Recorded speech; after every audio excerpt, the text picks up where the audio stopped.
بچیوں کو ہم سلائی کڑھائی کا سکھا سکتے ہیں، کھانا پکانے کا ہنر سکھا سکتے ہیں، یعنی مختلف قسم کی ہم منصوبہ بندی کر سکتے ہیں. اور بے شمار تعلیمی ادارے ہیں مختلف اقسام کے، اور ان کو ہم رسمی تعلیم کے ادارے کہتے ہیں. رسمی تعلیم کے لیے باقاعدہ ایک سلیبس مختص ہوتا ہے، اور اس کے ساتھ ساتھ طلبہ، اساتذہ، پھر مدت تعلیم ہوتی ہے کہ کتنی تعلیم کتنے عرصے کے لیے حاصل کرنی ہے، کارکردگی کا جائزہ لیا جاتا ہے، اور درجہ بندی پر محیط ہوتی ہے.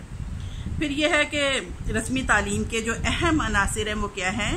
سب سے پہلے معلم، پھر متعلم، نفس مضمون اور مواد، یعنی کون سے اسٹوڈنٹس ہیں جو کس قسم کی تعلیم حاصل کریں گے، ان کے لیے کیا نصاب بنایا گیا ہے، ان کو پڑھانے کے لیے کس قسم کے ٹیچرز مقرر کیے جائیں گے، اور کتنی مدت میں یہ اپنی تعلیم مکمل کر سکتے ہیں. پاکستان میں رسمی تعلیم کے حوالے سے جب ہم بات کریں تو اس کی مختلف اقسام ہیں. سب سے پہلے ہے عمومی تعلیم. عمومی تعلیم میں ایلیمنٹری ایجوکیشن ہے، یعنی ایلیمنٹری سطح جو ہے وہ کہاں سے شروع ہوتی ہے؟ اول سے لے کے ہشتم تک. اس کے بعد اس میں کیا پڑھایا جاتا ہے؟ اس میں اردو، انگریزی، اسلامیات، معاشرتی علوم، جین سائنس جو ہیں وہ لازمی مضامین ہوتے ہیں. اس کے بعد ثانوی تعلیم کی بات کرتے ہیں تو ثانوی تعلیم نہم اور رحم کو کہا جاتا ہے، اور ذہنی استعداد کے مطابق بچوں کو سائنس اور آرٹس کے مضامین پڑھنے کی اجازت ہوتی ہے. اس کے بعد آ جاتی ہے اعلیٰ تعلیم، یعنی F A, F S C, B A, B S C graduation جسے کہتے ہیں کالج سے، اور اس کے بعد یونیورسٹی سے ایم اے، ایم ایس سی. اس میں آرٹس اور سائنس کے مضامین پڑھائے جاتے ہیں. اور اعلیٰ ثانوی تعلیم جو ہوتی ہے اس میں F A, F S C, جس میں اردو، انگریزی، اسلامیات، مطالعہ پاکستان جو ہیں یہ لازمی مضامین ہیں، اور آرٹس اور سائنس کے 3 مضامین اختیاری مضامین کی حیثیت سے کہ جو بچے ایف اے کرنا چاہتے ہیں وہ آرٹس کے مضامین پڑھیں گے، اور جو ایف ایس سی کرنا چاہتے ہیں وہ سائنس کے مضامین پڑھیں گے. اس کے بعد گریجویٹ سطح کی ہم بات کرتے ہیں تو اس میں بی اے یا بی ایس سی ہے، جس کا امتحان یونیورسٹی لیتی ہے، اور اس میں انگریزی، مطالعہ پاکستان اور اسلامیہ جو ہیں یہ لازمی مضامین ہیں، اور ان کے ساتھ 2 اختیاری مضامین ہوتے ہیں اور ایک آپشن مضمون ہوتا ہے. یعنی بی اے کرنا ہے تو آرٹس کے مضامین اختیاری مضامین کے طور پہ لیے جائیں گے، اور اگر سائنس پڑھنی ہے تو اس کے لیے سائنس کے مضامین پڑھے جائیں گے. اس کے بعد بات آ جاتی ہے پوسٹ گریجویٹ، یعنی بی اے کرنے کے بعد نیکسٹ جو ہائر ایجوکیشن بچے نے حاصل کرنی ہے، جو کہ ایم اے، ایم ایس سی ہے. تو اس میں کیا ہوتا ہے کہ بچے جو ہیں وہ اپنی دلچسپی کے مضمون میں تعلیم حاصل کرتے ہیں. استعداد بچوں کی کیا ہے، ان کا رجحان کیا ہے، اور ذہنی صلاحیت کے مطابق وہ ایک مضمون کا انتخاب کرتے ہیں. جیسے کہ ایم ایس سی کیمسٹری ہے، ایم اے انگریزی ہے، ایم اے اردو ہے، ایم ایس سی فزکس ہے، ایم ایس سی میتھ ہے، یعنی کہ ایک سبجیکٹ جو ہے اس کو چوز کر لیا جاتا ہے. اور اس میں تخصیص کے ساتھ اسٹوڈنٹس جو ہیں وہ مطالعہ کرتے ہیں، اور بعد ازاں اعلیٰ تعلیم کے لیے ایم فل اور پی ایچ ڈی کرتے ہیں، جس میں کچھ خاص مضامین پڑھائے جاتے ہیں جن کو ہم کورس ورک کہتے ہیں. عام طور پہ ایم فل میں بھی 6 مضمون ہیں، اور پی ایچ ڈی کے لیے بھی 6 مضامین ہیں، جن میں پڑھنے کے ساتھ ساتھ تحقیقی مقالہ لکھنا یا ریسرچ ورک کرنا ضروری ہوتا ہے. اس کے ساتھ ساتھ فنی اور سائنسی تعلیم آ جاتی ہے. 1959 سے فنی تعلیم کو مڈل سطح پر پڑھانے کی سفارش کی گئی، اور فنی تعلیم کے ادارے اور ہنر سکھانے کا عمل جاری کیا گیا.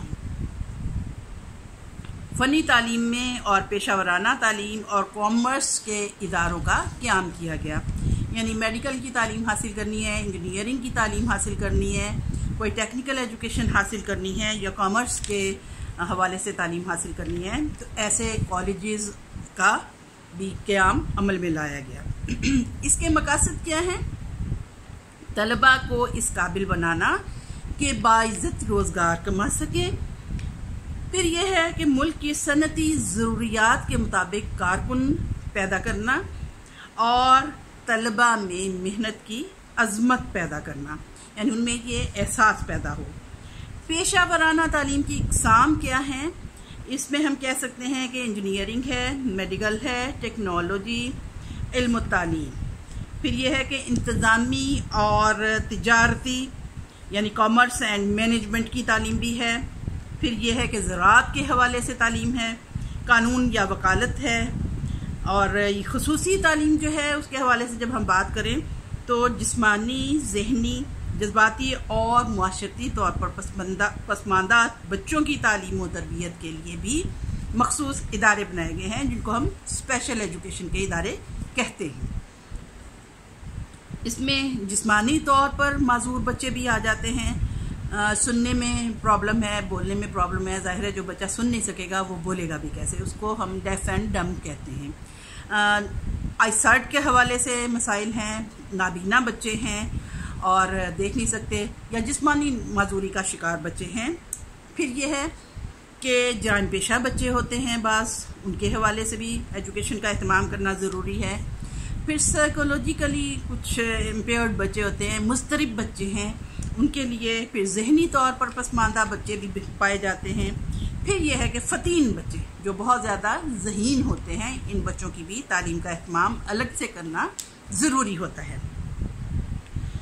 اس کے ساتھ ساتھ تیسری قسم آ جاتی ہے نیم رسمی تعلیم، یعنی نان فارمل ایجوکیشن۔ اس حوالے سے ہم نیم رسمی تعلیم جو ہے وہ تازہ ترین اصطلاحات میں سے ایک ہے، اور جس کا بنیادی نظریہ یہ ہے کہ تعلیم کو لوگوں کی معاشی اور سماجی ضروریات کے مطابق بنانا ہے۔ اس حوالے سے ہم کہہ سکتے ہیں کہ اس میں رسمی نظام تعلیم سے باہر کوئی بھی منظم تعلیمی سرگرمی جو از خود عمل پذیر ہو یا کسی وسیع تر سرگرمی کے اہم خد و خال کی حیثیت سے عمل پذیر ہو، جو کہ خاص مقاصد رکھتی ہے اور مخصوص ضرورت مند طلباء کے لیے ہو، اس کو ہم نیم رسمی تعلیم کہتے ہیں۔ یہ آپ دیکھتے ہیں کہ بعض اوقات اس طرح سے اہتمام کیا جاتا ہے کہ ورکشاپس پہ کام کرنے والے جو بچے ہیں ان کے لیے بھی شام کی کلاسز کا اہتمام کر لیا جاتا ہے، ان کو پڑھنے لکھنے کے حوالے سے یا ٹیکنیکل ایجوکیشن کے حوالے سے ان کو کچھ نہ کچھ ٹریننگ دی جاتی ہے، تو اس کو ہم نیم رسمی تعلیم کہتے ہیں۔ پھر آ جاتی ہے فاصلاتی تعلیم۔ چوتھی قسم جو ہے وہ ہے فاصلاتی تعلیم، اور فاصلاتی تعلیم کے لیے علامہ اقبال اوپن یونیورسٹی بہترین مثال ہے۔ کیگن کے مطابق فاصلاتی تعلیم مطالعہ کی کئی اشکال میں سے کوئی بھی شکل ہو سکتی ہے، جو ضروری نہیں کہ استاد کی مسلسل نگرانی میں کمرہ جماعت میں فراہم کی جائے۔ البتہ اس میں تمام تدریسی طریقے شامل ہیں، جس میں تباہ شدہ مواد، بجلی کی مدد سے استعمال ہونے والی مشینیں اور دیگر طریقے استعمال ہو سکتے ہیں۔ اس کی ابتدا امریکہ اور برطانیہ میں کئی اداروں میں یا پرائیویٹ تجارتی تنظیموں نے خط و کتابت کے ذریعے تدریسی مواد کی فراہمی سے تدریس کا آغاز کیا۔ آسٹریلیا کی کوئنزلینڈ یونیورسٹی جو ہے اور یونیورسٹی آف نیو انگلینڈ شامل ہیں، اور پاکستان میں علامہ اقبال اوپن یونیورسٹیز کی بہترین مثال ہے۔ اس میں فاصلاتی نظام تعلیم کے جو مضامین ہیں ان میں انجینئرنگ کی تعلیم بھی دی جاتی ہے، جو کہ بذریعہ تدریسی اور لیبارٹری اور دیگر ذرائع جیسے ریڈیو، ٹیلی ویژن، کمپیوٹر کا استعمال، نفسیات، عمرانیات، معاشیات اور آثار قدیمہ، کمپیوٹر تعلیم، سول میکینیکل اور الیکٹریکل انجینئرنگ بھی اس میں شامل ہیں۔ بلکہ اب تو علامہ اقبال اوپن یونیورسٹی نے FSc کی کلاسز بھی سٹارٹ کر لی ہیں، جو کہ علاقہ اسلام آباد کے بچے جو ہیں جو ڈیلی پہنچ سکتے ہیں ان کے لیے اس کا اہتمام کیا گیا ہے۔ اس میں فاصلاتی تعلیم کے جو اخراجات ہیں اس کے حوالے سے، چونکہ تدریسی مواد بھی فراہم کرنا ہے، تدریسی ٹیکنیکس کے استعمال میں کمی بیشی سے انتظامی اخراجات کے پیش نظر اخراجات کم یا زیادہ ہو سکتے ہیں۔ بعض اوقات کتابیں چونکہ فراہم کرنا ہوتی ہیں، ٹیوٹرز کی اپائنٹمنٹ کی جاتی ہے، اور ٹیوٹرز جو ہیں وہ پیڈ ہوتے ہیں، پارٹ ٹائم ٹیوٹرز ہوتے ہیں، تو ان کو بھی پے کرنا ہوتا ہے۔ اس حوالے سے ہر کلاس یا ہر ضرورت کے مطابق اس کے اخراجات میں کمی یا زیادتی کی جا سکتی ہے۔ فاصلاتی نظام تعلیم کی اثر انگیزی جو ہے وہ تباہ شدہ مواد، ریڈیو، ٹیلی ویژن پروگرام، تدریسی مواد، کمپیوٹر اور اساتذہ کے ذریعے مؤثر بنایا جا سکتا ہے اس کو۔ دیگر ممالک کے پروگرام جو ہے وہ افغانستان میں تربیت اساتذہ کروائی جاتی ہے۔ آسٹریلیا میں پرائمری تعلیم جو ہے وہ فاصلاتی تعلیم کے ساتھ، نظام تعلیم کے ساتھ دی جا رہی ہے۔ چین میں تعلیم بالغاں کا اہتمام کیا گیا ہے۔ انڈیا میں بھی ابتدائی تعلیم جو ہے وہ دی جا رہی ہے، جبکہ پاکستان میں AIOU کے ذریعے، یعنی علامہ اقبال اوپن یونیورسٹی کے ذریعے، نہ صرف تربیت اساتذہ کے بہت سارے پروگرامز چلتے ہیں، بلکہ تربیت اساتذہ کے حوالے سے ہم اگر ٹیچر ایجوکیشن کے حوالے سے کہیں تو اس کے 6 اختصاص ہیں، جیسے اسپیشل ایجوکیشن ہے، اور ٹیچر ایجوکیشن ہے، سیکنڈری ٹیچر ایجوکیشن ہے، elementary education, special education, science education, اور DNFE distance and non formal education. تو اس طرح سے یہ جو ہے، یہ تعلیم جو ہے یہ میٹرک سے لے کے matric, FA، BA، BEd، MA، MEd، بلکہ MPhil اور PhD تک ہے۔ اس کے ساتھ ساتھ مختلف سبجیکٹس میں جیسے MSc بھی کروائی جاتی ہے، اردو میں بھی MPhil اور PhD تک کے سبجیکٹ شامل ہیں، اسلامیات میں MPhil اور PhD تک شامل ہے تعلیم، اور اس طرح سے مختلف شعبہ جات ہیں، اور انگلش میں بھی اس میں موجود ہے باقاعدہ، اور کیمسٹری اور فزکس، مختلف جو سبجیکٹس ہیں ان میں ماسٹرز اور PhD کے، MPhil اور PhD کے تک تعلیم دی جاتی ہے۔ تو اس حوالے سے ہم مزید بات بھی کر سکتے ہیں، آج کے لیے اتنا کافی ہے۔ اوکے، تھینک یو، اللہ حافظ۔